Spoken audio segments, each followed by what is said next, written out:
Hey guys, it's DC here and welcome to the Daily Hack.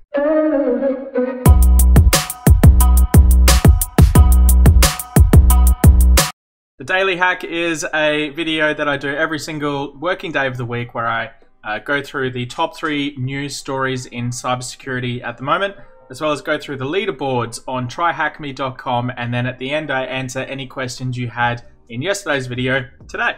Just on a side note, I cut my hair yesterday and now my head is getting really cold, so I have to wear a hat. So anyway, jumping straight into the news, cybercriminals hide malware and phishing sites under SSL certificates. Cybercriminals are increasingly relying on SSL certificates to lull people into a false sense of security when clicking malicious links.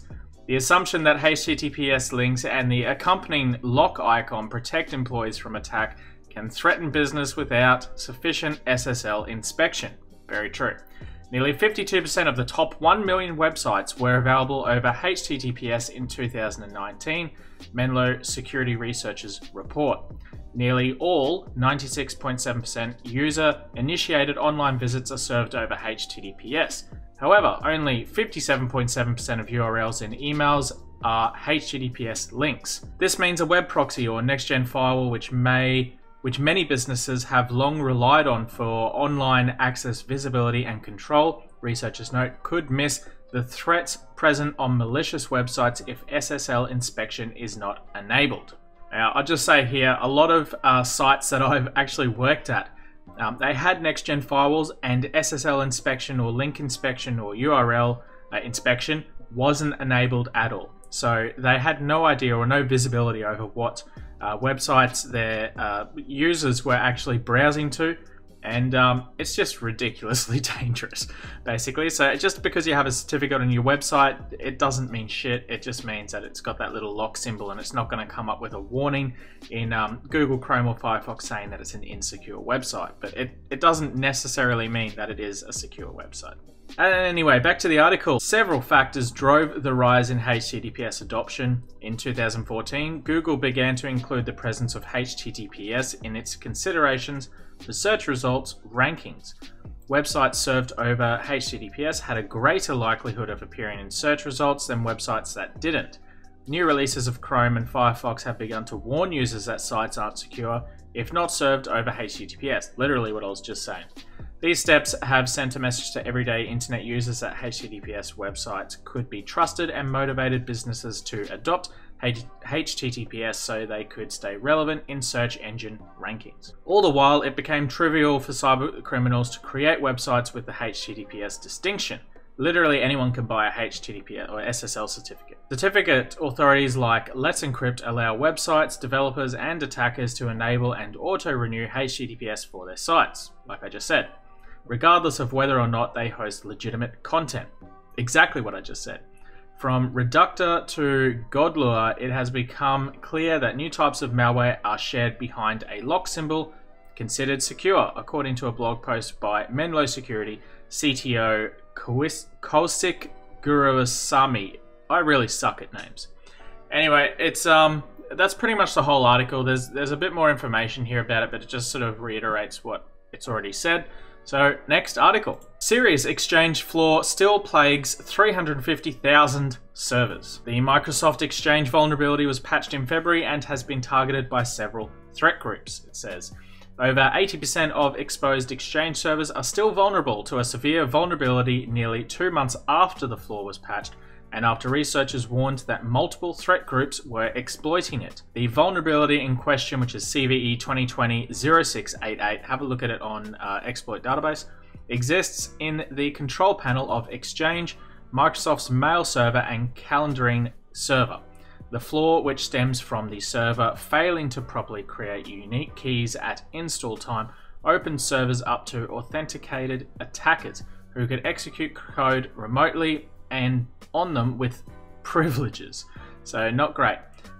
Researchers recently used Project Sonar, a scanning tool, to analyze internet-facing Exchange servers and sniff out which ones were vulnerable to the flaw. Out of 433,464 internet-facing Exchange servers, at least 357,629 were vulnerable as of the 24th of March. That's pretty shit. If you have an internet-facing Exchange server. Please have a look at that exploit on Exploit Database and patch your damn server. We don't want, you know, if you can use Sonar to pick it up, it's pretty easy, right? Any old hacker could do the exact same thing. They'll just go out there, find which ones are vulnerable, and attack them. And they'll probably automate it. If there's that many out there, they'll just automate an attack across all of them, and you're potentially going to lose a lot of business critical information, like your emails. Anyway, next article is Microsoft and Google postpone insecure authentication removal. Microsoft says that basic authentication's removal from Exchange Online is being postponed until the second half of 2021 due to the current situation created by the COVID-19 pandemic. In response to the COVID-19 crisis and knowing that priorities have changed for many of our customers, we have decided to postpone disabling basic authentication in Exchange Online for those tenants still actively using it until the second half of 2021. Is this the TLS thing that I was reading the other day? Is this like a copy of that same article? Anyway, however, starting October 2020, Microsoft will still automatically disable basic authentication for all newly created tenants and on those where it is not actively used. We will also continue to complete the rollout of OAuth support for POP, IMAP, SMTP, Auth, and Remote PowerShell, and continue to improve our reporting capabilities. We still intend to move our customers away from basic authentication as we still very strongly believe improving security in Exchange Online benefits all of us, and so we'll announce more accurate timelines for disabling basic authentication for tenants with usage at a later date. So no, it's not the TLS thing that I was thinking of, but it is a pretty serious thing. If you have an Exchange server and you're managing it, please maybe like suggest to your IT manager that having two-factor authentication would solve all of these problems, and you won't need to worry about patching it or not. Well, you still need to worry about patching it, but I mean, you don't have to worry about this particular flaw. So anyway, onto the TryHackMe leaderboards. This month we have Rick Sanchez, 0137, still in first place, followed by FreeSol. Then ZT3R1 in third place, who's new, I haven't seen you. And Nishnav in fourth place from India, welcome. There's a Swedish guy here, that's crazy, there's never Sweden in here. And in fifth place we have Zizmex73.